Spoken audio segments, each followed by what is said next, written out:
The courtroom felt colder than any winter I had ever known. The kind of cold that didn't come from the air, but from the people standing across from me. I sat alone at the wooden table, my hands folded tightly in my lap, trying to stop them from shaking.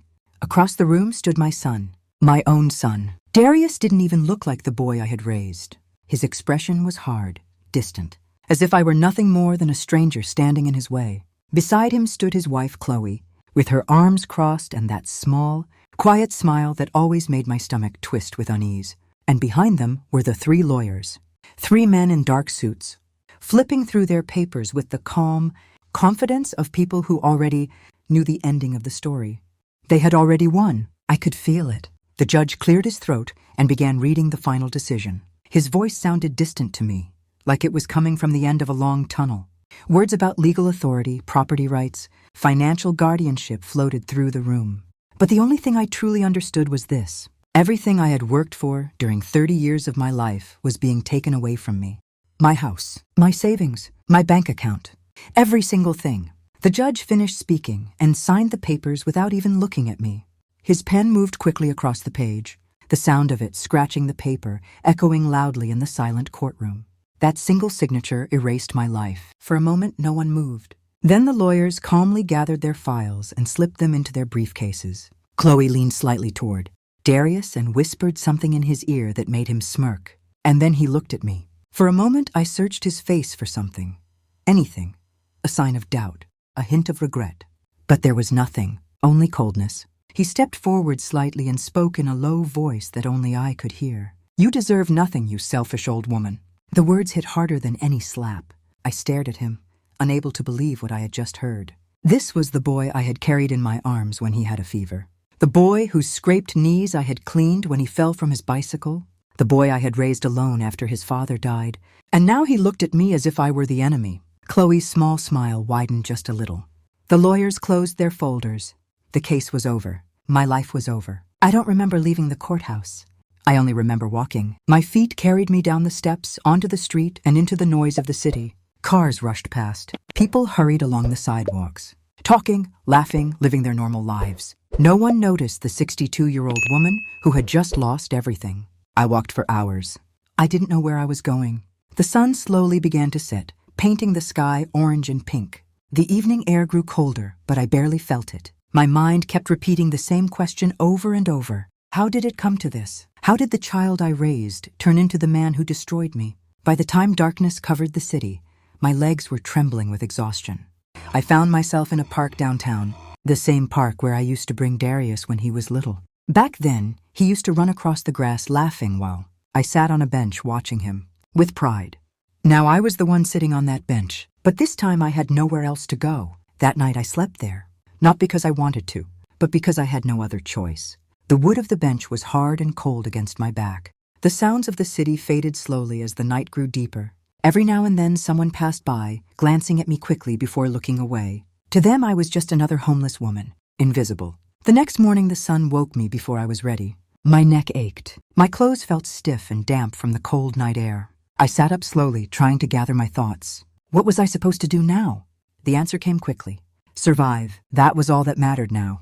Days turned into weeks. 6 weeks to be exact. 6 weeks of sleeping in the same park or in abandoned doorways nearby. 6 weeks of searching through trash, bins for empty cans and bottles that I could sell at the recycling center. 6 weeks of hunger. 6 weeks of humiliation. My hands trembled as I sorted aluminum cans from plastic bottles early one morning. The cold air bit at my fingers, making them stiff and numb. I didn't know if the shaking came from the cold or from the hunger. Maybe both. I hadn't eaten in 3 days. The bag I carried was torn at the corner, but it still held enough cans to be worth a few dollars. Enough for bread. That was all I needed. Bread. I walked slowly toward the recycling center a few blocks away. Each step sent pain through my worn-out shoes. The soles were cracked, and the pavement felt like sharp stones under my feet. But I kept going, because stopping meant starving. The man at the recycling center, Gene, barely looked up when I arrived. I placed the bag of cans on the counter and waited quietly as he counted them. His expression never changed. To him, I was just another person from the street, another old woman collecting trash. He handed me a few crumpled bills and gestured toward the door without saying a word. I took the money and left, The small corner store down the street sold half loaves of bread at a cheaper price. The woman behind the counter recognized me now. She looked at me with that same expression every time. Pity. I hated that look more than anything. She wrapped the bread in a thin plastic bag and slid it across the counter. Neither of us spoke. I left quickly. Back in the park, I sat down on the same bench where my new life had begun 6 weeks earlier. I opened the bag and broke off a small piece of bread. I ate slowly, carefully, trying to make every bite last. Around me, the park was filling with people finishing their workday.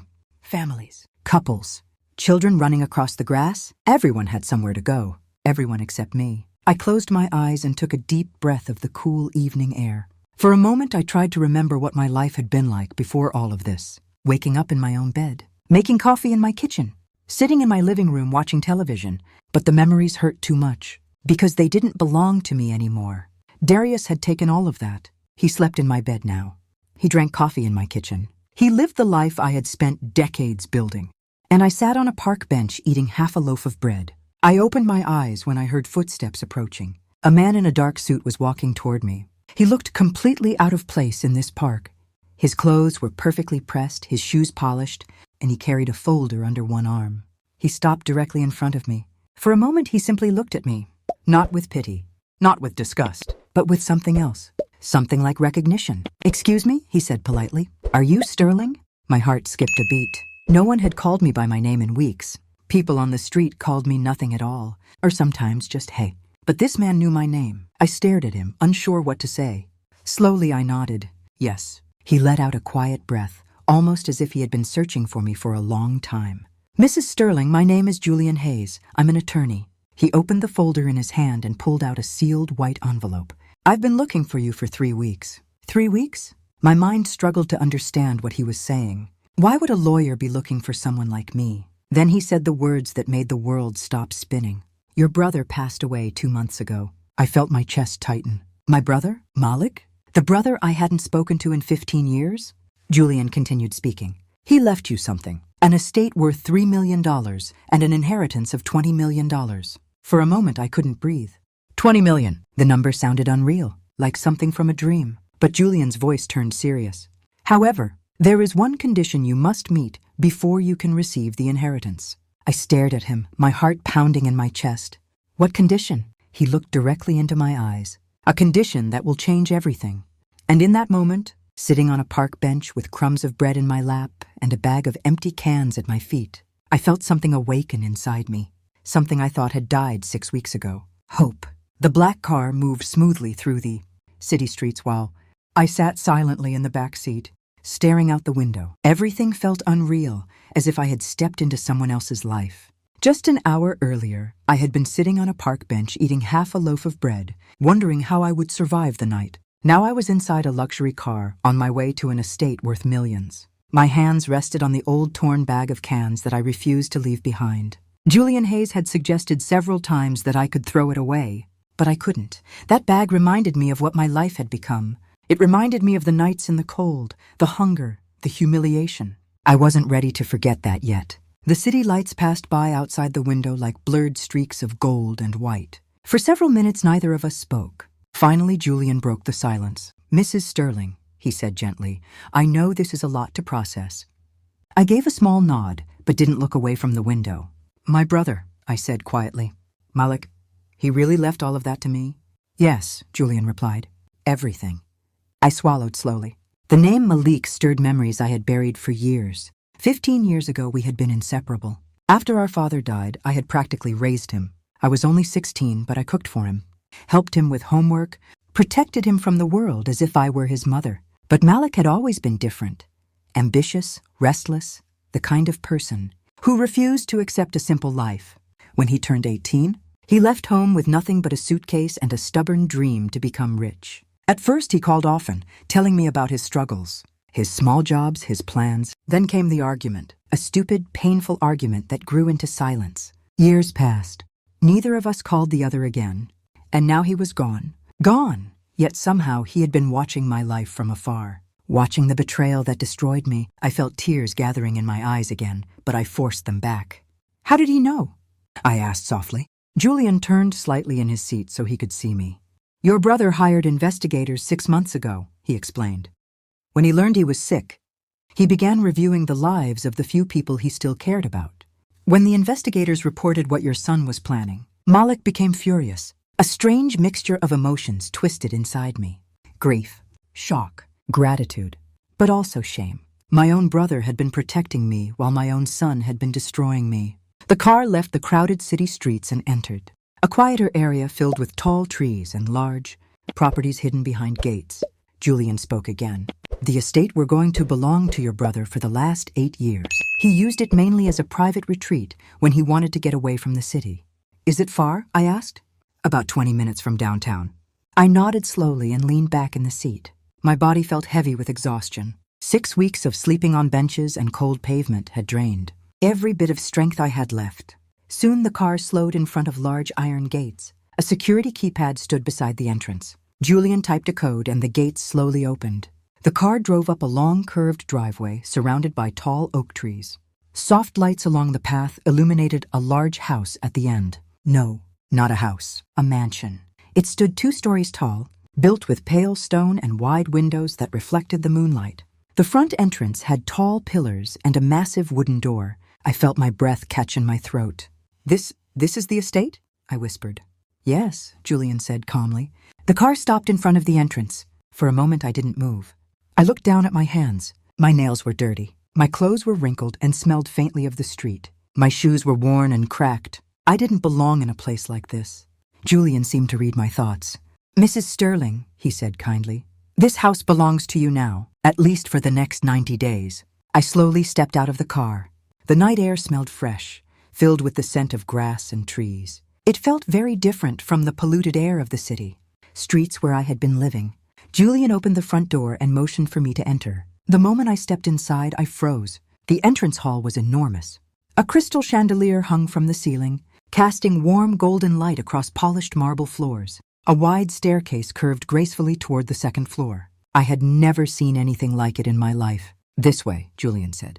He guided me through a large living room with comfortable furniture, a fireplace, and tall windows overlooking a garden that seemed to stretch endlessly into the darkness. Everything looked perfect, clean, peaceful, safe. The exact opposite of the life I had been living for weeks. Julian led me into a quiet study room. Inside was a large desk, bookshelves filled with files, and a heavy metal safe built into the wall. He placed his folder on the desk. This is where everything begins, he said. I looked around nervously. What do you mean? Julian opened the safe using a code and slowly pulled out several thick folders. These contain the evidence your brother's investigators gathered, he explained. Copies of the documents you signed, financial records, recordings of conversations, witness statements.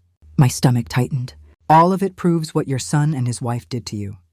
The room suddenly felt smaller. I stared at the folders as if they were dangerous. 6 weeks ago, I had lost everything because of those documents. And now they were sitting in front of me again.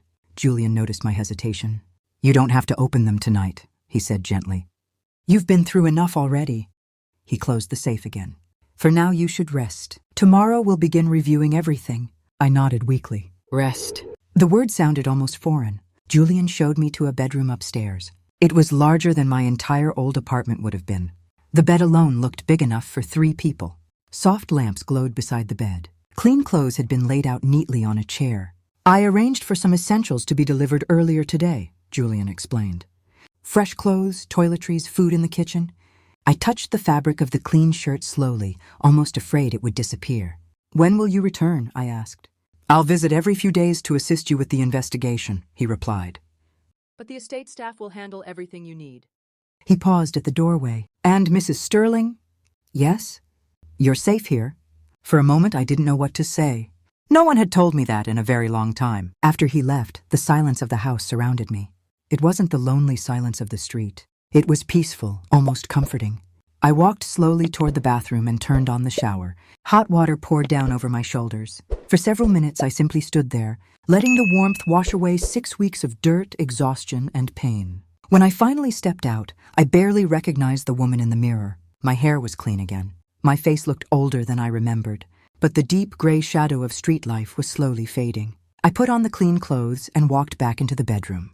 The bed looked unbelievably soft, but before lying down, I looked out the window at the dark trees surrounding the estate. Somewhere in this house were the answers, the truth about what my son had done, the proof of how he had destroyed my life. I climbed into bed slowly. For the first time in 6 weeks, my body rested on a real mattress. My muscles relaxed instantly. But sleep didn't come easily, because one question kept echoing in my mind. What would happen when I finally faced the truth about my own son? And more importantly, what would I do with that truth once I had it? The first morning in the estate felt strange. For a moment, when my eyes opened, I didn't know where I was. The bed beneath me was soft, the room warm and quiet. Sunlight slipped through the tall curtains, casting long golden lines across the floor. Then the memories returned. The park bench, the bag of cans, the lawyer, my brother's letter, and the condition, 90 days. 3 months inside this estate, gathering the truth about what my own son had done to me. I sat up slowly, my body still adjusting to the comfort of a real bed. For 6 weeks, my back had known only hard wood and cold pavement. Even the simple act of stretching my arms felt unfamiliar. I walked to the window and pulled the curtain aside. Outside, the estate looked peaceful. A wide lawn stretched toward a line of tall trees that surrounded the property like silent guards. Morning light covered everything in soft gold. For a moment, it looked like a place where nothing bad had ever happened. But I knew better. Somewhere inside this house were the answers that could destroy the last pieces of my family. I dressed slowly and went downstairs. The kitchen was larger than my old living room. Clean countertops, shining appliances, and a long wooden table stood in the center. On the table was a simple note. Breakfast is in the fridge. Take your time. I'll arrive at noon. Julian. I opened the refrigerator. Fresh fruit, bread, eggs, milk. For a moment, I simply stared at the food. 6 weeks ago, I had been digging through garbage cans, hoping to find something half edible. Now I was standing in a kitchen full of food that belonged to me. My hands trembled slightly as I made coffee. The smell filled the kitchen instantly, warm and comforting. It reminded me of my old mornings, back when life had been simple. Back when I believed my son loved me. I sat at the table with a cup of coffee and a piece of toast. But I couldn't stop thinking about the safe in the study. The evidence, the truth. I finished eating slowly, then stood up and walked toward the study room. The door creaked softly as I pushed it open. The room looked exactly the same as the night before. The large desk, the bookshelves, the metal safe hidden in the wall. For a moment I hesitated.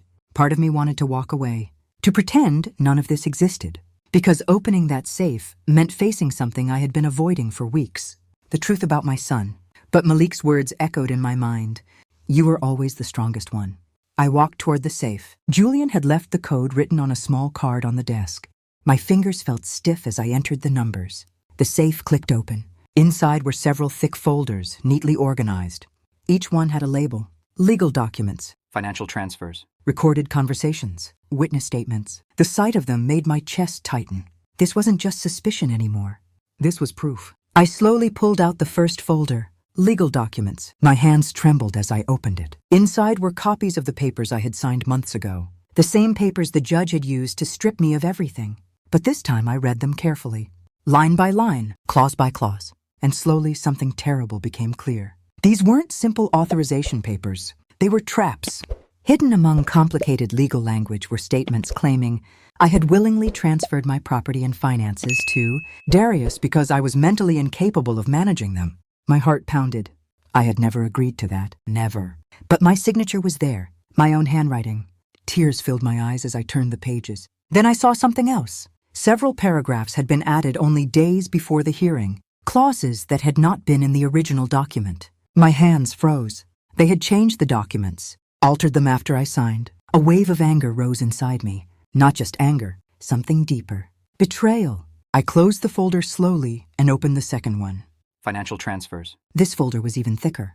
Bank records, property transfer documents, statements showing the exact dates when my accounts had been emptied and moved into accounts under Darius's control. But one detail made my stomach twist.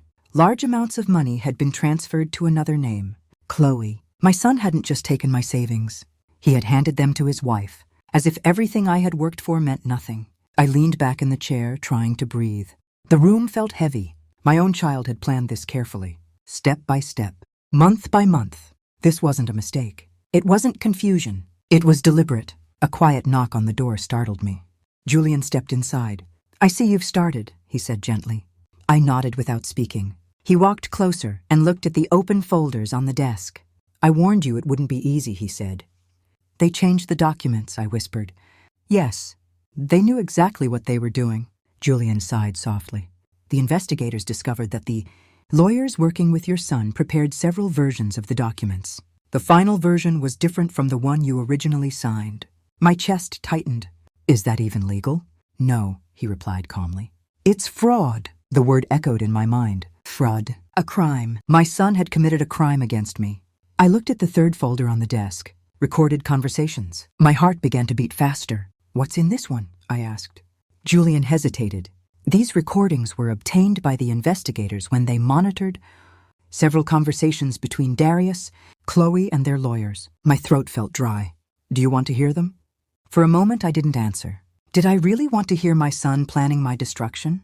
But I knew the answer already. Yes. Julian placed a small recorder on the desk and pressed play. At first there was only silence, then voices. Darius's voice. I recognized it instantly. Calm, confident. "We just need her to sign the papers," he said in the recording. "Once the legal authority is transferred, everything else will be easy." Chloe laughed softly. "She's too trusting," she said.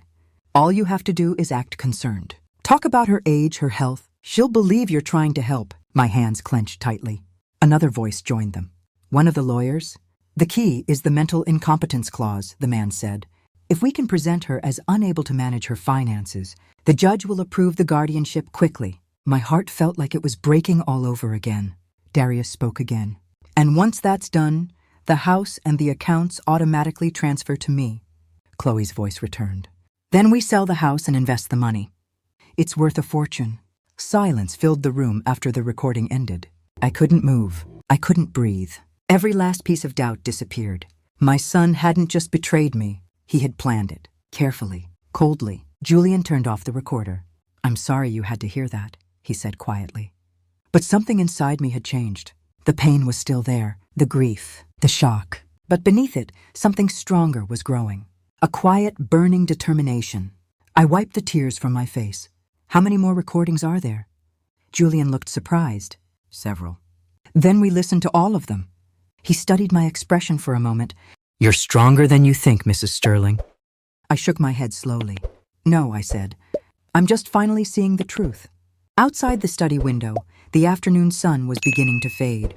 And for the first time since that terrible day in court, I felt something I hadn't felt in weeks. Not hope, not forgiveness, justice. And this time, I wasn't going to run from it. The days inside the estate began to pass slowly, but each one brought a new piece of truth. What had once been a quiet house now felt like a place of investigation. Every morning I entered the study, opened the safe, and continued reviewing the evidence my brother had left behind. Each folder contained another layer of the deception that had stolen my life. At first, every document hurt to read. Every recording felt like a knife cutting deeper into my heart. But something unexpected began to happen. The pain slowly turned into clarity, and the clarity turned into strength. By the second week, I had organized dozens of documents. Property records, bank transfers, witness statements from neighbors who had seen the lawyers visit my house. Even written communication between Darius and the attorneys discussing how they would present me as mentally unstable in court. One afternoon, while reviewing another folder, I discovered something that made my hands freeze. A signed agreement between Darius and the lawyers. The document explained how the legal fees would be paid after the transfer of my assets. But there was something else written in the final paragraph. A commission. A percentage of my property that would be secretly given to Chloe's private account once the house was sold. My breath caught in my throat. They hadn't only stolen my life. They had turned it into a business deal. I closed the folder slowly. Julian was sitting across the desk, reviewing another stack of documents. He noticed my expression. "What did you find?" he asked. I slid the paper toward him without speaking. He read it carefully. Then he sighed. "This makes the case even stronger." I looked at him. "Case?" "Yes," Julian replied calmly. "If you choose to move forward legally, this proves conspiracy and fraud." The words sounded heavy in the quiet room. Conspiracy, fraud, crimes committed by my own son. For several seconds I didn't say anything. Then I asked the question that had been sitting in my mind for days. "If I take this to court, what will happen to Darius?" Julian leaned back in his chair. "If the court accepts the evidence, the property transfers would be reversed. Your house and savings would legally return to you." And Darius? He could face criminal charges. The room fell silent again. For weeks I had imagined confronting my son. I had imagined asking him why he did this to me. But now the reality was different. This wasn't just about family anymore. This was about justice. That night I couldn't sleep. I walked through the quiet halls of the estate, my footsteps echoing softly against the polished floors. Outside, the sky was dark and full of stars. I stepped onto the back terrace and sat on a wooden bench overlooking the garden. For a long time, I simply stared into the darkness. Memories filled my mind. Darius as a small boy running through the park. Darius learning to ride his first bicycle. Darius hugging me after graduating from school. Where had that child gone? At what moment had he become the man who left his own mother on the street? I wished I knew the answer. But the truth was simple. Some people change. And sometimes love alone isn't enough to stop that change. By the end of the second month, every piece of evidence had been reviewed and organized. Julian and I had prepared a complete legal report. Copies of every document were stored safely. The recordings had been transcribed. Witnesses had been contacted. Everything was ready. But there was still one thing left to do. Face Darius. The meeting happened exactly 89 days after I arrived at the estate. One day before the 90-day condition ended. Julian arranged the meeting at a neutral office downtown. When the car stopped in front of the building, I took a deep breath before stepping out. My reflection in the glass doors looked very different from the woman who had climbed into Julian's car weeks earlier. My hair was neatly styled. My clothes were clean and elegant. My posture was straight. The woman who had slept on park benches was gone. Inside the conference room, Darius and Chloe were already waiting. The moment Darius saw me, his eyes widened in shock. For a second, he looked like he had seen a ghost. Chloe's expression hardened instantly. "Well," she said coldly. "Look who decided to show up." I remained calm and sat across from them. Julian placed the thick folder of evidence on the table. Darius finally spoke. "How did you find us?" he demanded. I looked directly at him. "I didn't need to find you," I said quietly. "You never stopped being my son." He looked uncomfortable. Chloe leaned forward. "If you're here to beg for money, you're wasting your time." Julian opened the folder slowly. "I suggest you both listen carefully," he said. For the next 20 minutes, he explained everything. The altered documents, the illegal transfers, the recorded conversations, the witness testimonies, every detail. Darius's confidence disappeared with each sentence. Chloe's face slowly lost its color. When Julian finished, the room was silent. Darius looked at me with anger and fear mixed together. You wouldn't actually take your own son to court, he said. For a moment my heart tightened, but then I remembered the cold nights on the street. The hunger, the humiliation. "You already took everything from your mother," I replied quietly. "I'm only taking the truth." Chloe suddenly stood up. "This is ridiculous," she snapped. "You have no proof." Julian slid the recorder across the table and pressed play. Darius's own voice filled the room. "We just need her to sign the papers." Chloe's face turned pale. The recording ended. No one spoke. Finally, Darius lowered his head. "What do you want?" he asked quietly. I looked at him for a long moment. For the first time in months, I saw something different in his eyes. Not arrogance, not cruelty, fear. "I want my life back," I said.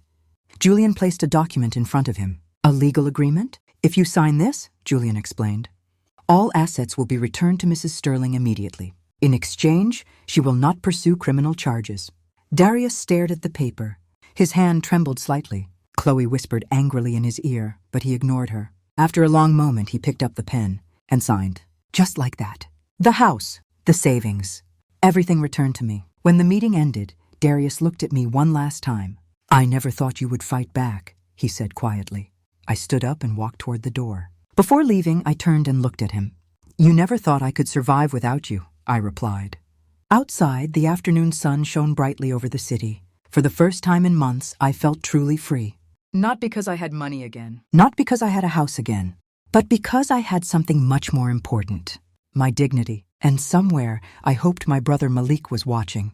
Because the strength he believed in had finally awakened. And this time, no one would ever take it from me again.